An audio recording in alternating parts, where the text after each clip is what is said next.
A gente volta a falar sobre o acordo Mercosul-União Europeia, inclusive já com a palavra da Confederação Nacional da Indústria, que acredita que este acordo entre blocos é fundamental para ter um papel estratégico, justamente para diversificar as exportações brasileiras, ampliar a base de parceiros comerciais aqui do país e também fortalecer a competitividade do Brasil. É sobre isso que a gente vai falar já aqui no Band News no meio do dia, inclusive para trazer mais esclarecimentos para os nossos ouvintes. Como o Sandro Badaró falava agora há pouco, os dois blocos anunciaram a conclusão final das negociações que não começaram tão recentemente, são discussões importantes que se arrastam há anos, há décadas, e essa reunião aconteceu em Montevidéu, no Uruguai. Inclusive, a gente ouvia a palavra do presidente Lula falando sobre esse importante passo, justamente para ter um olhar mais cauteloso em relação às exportações nacionais, né, Sandro? E aí são várias atividades, vários os setores que são afetados de certa forma a partir da assinatura deste documento. Exatamente. Muito se fala, por exemplo, do setor agropecuário, que deve ser bastante beneficiado pelo acordo. O governo brasileiro divulgou um documento com alguns pontos importantes desse acordo. Lembrando, lá em 2019 foi anunciado, está pronto, mas depois surgiram entraves e agora sai o anúncio oficial. Então, alguns pontos destacados aqui pelo governo brasileiro. No anexo sobre comércio e desenvolvimento sustentável, os dois blocos se reforçam o compromisso com a agenda ambiental, social e econômica. Nesse novo acordo também fala sobre compras governamentais entre os dois blocos. O Brasil propôs ajuste em alguns termos que estavam no compromisso anterior e, por exemplo, destaca a exclusão das compras realizadas pelo SUS. Também fala do setor automotivo com eliminação tarifária em um período mais longo. Lembrando, esse acordo trata principalmente da redução de barreiras tarifárias para ficar mais fácil, com que produtos brasileiros entrem no mercado europeu. Daí, uma das reclamações da França, que é um país bastante protecionista e teme a entrada em peso de produtos brasileiros, por exemplo, do agronegócio, que acaba criando uma concorrência muito maior. É um país que acaba, de certa forma, cedendo à pressão de setores internos e aumentando barreiras tarifárias e protecionistas. É isso. Acordo de comércio, principalmente, mas também de cooperação em diversos setores. E na indústria, o que muda? Quais são os impactos? Quem vai contar para a gente é o superintendente de Relações Internacionais da Confederação Nacional da Indústria, Frederico Lamego, que já está na linha conosco. Obrigada por nos atender, Frederico. Boa tarde. Como vai? Boa tarde, Sandra. Como vai?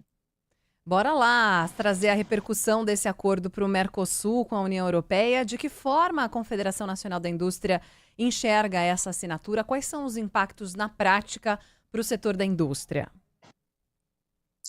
Olha, nós, primeiramente, estamos muito satisfeitos com os termos do acordo. É um marco histórico do ponto de vista das relações internacionais. É uma discussão que perdurou quase 25 anos. Sobre o aspecto da indústria, nós enxergamos que é uma enorme possibilidade de expansão dos negócios entre os dois blocos, em especial quando mais de 51% dos bens transacionados entre a União Europeia e o Mercosul são produtos manufaturados. Então, na medida em que o acordo estabelece uma série de reduções tarifárias ao longo de vários anos, diga-se de passagem, quer dizer, os ganhos do ponto de vista de projeção e expectativa de negócio para o setor industrial são muito grandes. A gente está falando aqui, Frederico, Sandro falando, a União Europeia é o segundo maior parceiro comercial do Brasil. A gente está falando no ano passado de 92 bilhões de dólares, 16% do comércio exterior brasileiro. O Brasil importa muitos produtos da União Europeia, são 45 bilhões no ano passado, então veículos rodoviários, equipamento industrial, maquinário de diversos tipos. Como isso deve beneficiar tanto quem compra quanto quem exporta na ponta? Porque imagino, por exemplo, uma indústria brasileira, desde uma grande indústria até um comércio menor. Como na prática isso pode melhorar, beneficiar a ponta do comércio exterior brasileiro? Olha, isso vai ser, obviamente, que tem que ser feito um trabalho intenso de promoção comercial e de intensificação de negócios para que os produtores na ponta tenham conhecimento real das possibilidades de ganhos. E agora o acordo ele prevê uma gradualidade do ponto de vista de redução tarifária de acordo com o setor. Então, por exemplo, o setor automobilístico foram feitas todas umas questões ligadas à própria questão do regime elétrico, da própria questão de produção de carros à base de hidrogênio ao longo do tempo. Então, para isso se tornar realidade, primeiro, existe uma gradualidade do ponto de vista de implementação. Do ponto de vista de abertura de mercado, quer dizer, a expectativa é que haja, ao longo dos anos, um crescimento das exportações de empresas internacionalizadas do lado brasileiro e para que elas comecem a olhar o mercado europeu com outros olhos, tendo em vista que é um mercado potencial, que nós estamos falando aí de mais de 800 milhões de pessoas, e essa é a questão potencial que se coloca para o Brasil, né? Como é que a gente pode potencializar quando a gente enxerga que 51% das nossas exportações são de produtos manufaturados, isso se abre um leque novo do ponto de vista de projeção de exportações.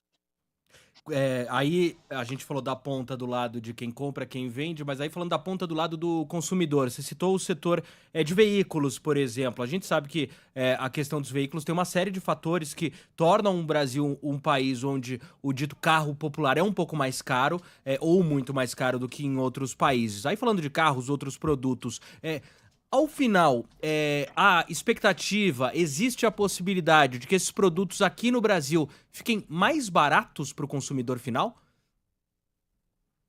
Olha, isso vai ser novamente uma questão gradual, né? O acordo ele vai ser implementado ao longo de vários anos, né? Então, há uma expectativa de que você tenha um incentivo à produção local e também um aumento da importação de determinados componentes. Isso tende a baratear a cadeia de suprimentos de vários setores. Então, nós esperamos que sim, mas isso é um trabalho gradual que passa a ocorrer ao longo dos anos, e diga-se de passagem também, há uma preocupação do nosso lado que isso não venha a prejudicar produtores locais que percam competitividade nesse processo. E o acordo ele foi muito bem desenhado para exatamente prever uma série de salvaguardas e uma gradualidade de adaptação a essa concorrência que tende a se expandir ao longo dos anos. E, obviamente, que com isso a gente espera que os custos se reduzam, mas isso vai depender, obviamente, de uma série de fatores. Acho também que a questão da própria reforma tributária desonerando a exportação de produtos brasileiros, ele tende a ter um impacto ainda maior, e também o próprio impacto que vai advir que eu diria que o que a gente está falando aqui de novos acordos comerciais que o Brasil tende a firmar, isso aí é o Brasil-Mercosul, por exemplo, com o EFTA, a partir da assinatura desse acordo. Então, o Brasil passa a participar do jogo internacional, atuar de forma muito mais integrada nesse contexto. Estamos conversando aqui na Band News, para quem ligou o rádio agora, com Frederico Lamego, superintendente de Relações Internacionais da Confederação Nacional da Indústria. Frederico, quando falamos de desenvolvimento, é essencial levar em conta pelo menos dois aspectos: crescimento inclusivo e sustentável. Como, na sua avaliação, o acordo pode trazer uma inserção internacional alinhada com essas demandas, garantindo, como você bem citou, ganhos econômicos, mas também sociais a longo prazo, reforçando essa competitividade do Brasil globalmente? Olha, a questão da sustentabilidade, existe um compromisso das partes de levar a bom termo medidas e de respeito a acordos internacionais vigentes, seja no âmbito da própria OMC, seja no âmbito da União Internacional do Trabalho e outros acordos. Quer dizer, existe uma expectativa de respeito a uma agenda de sustentabilidade já em curso no Brasil. E do outro lado vai estar sendo feito um esforço das empresas brasileiras de se adaptarem a todas as questões e exigências da União Europeia, no caso de todas as regras vinculadas à sustentabilidade, rastreabilidade de produtos e etc. A questão do impacto social, a gente vai ver muito mais sobre a geração de empregos que tende a se fortalecer em função da ampliação de negócio. Essa é um pouco da nossa expectativa. Nossos dados indicam que os empregos gerados com comércio exterior com a União Europeia tende a gerar emprego de maior valor agregado em relação a outros mercados. Então, isso a gente entende como um fator muito positivo, na medida em que a gente gera emprego de maior complexidade industrial, logo empregos que pagam melhores salários. E também tem uma outra questão importante que diz respeito a toda a agenda de cooperação tecnológica, cooperação técnica, que deve ser ampliada e estimulada a partir do acordo, uma vez que especialmente o Brasil passa a ser reconhecido como um parceiro estratégico da União Europeia. Então, toda essa agenda de transferência de tecnologias para cá, ela tende também a provocar um maior adensamento de cadeias produtivas, um fortalecimento até da nossa complexidade industrial a longo prazo, e com isso a gente imagina que empregos melhores vão ser gerados e com isso a nossa economia tende a crescer de cada vez de forma mais sustentável. Uma última pergunta da minha parte. A gente já ouviu alguns especialistas em relações internacionais comerciais aqui na Band News FM que destacaram que esse acordo pode ter sido acelerado devido à eleição de Donald Trump, que tem prometido que quando assumir vai aumentar tarifas, vai impor barreiras tarifárias para diversos países. O Brasil pode acabar sendo afetado. Você avalia dessa forma? Isso pode ter sim acelerado, e o acordo Mercosul-União Europeia pode ser uma estratégia para um eventual protecionismo dos Estados Unidos? Olha, isso só o futuro dirá se isso vai acontecer. O Brasil sempre teve muito boas relações econômicas e comerciais com os Estados Unidos, independente do governo. A questão que se coloca hoje é que o Brasil se posiciona cada vez mais no cenário global como uma potência emergente, muito potencial do ponto de vista das suas vantagens comparativas nessa agenda de transição energética e mudança climática.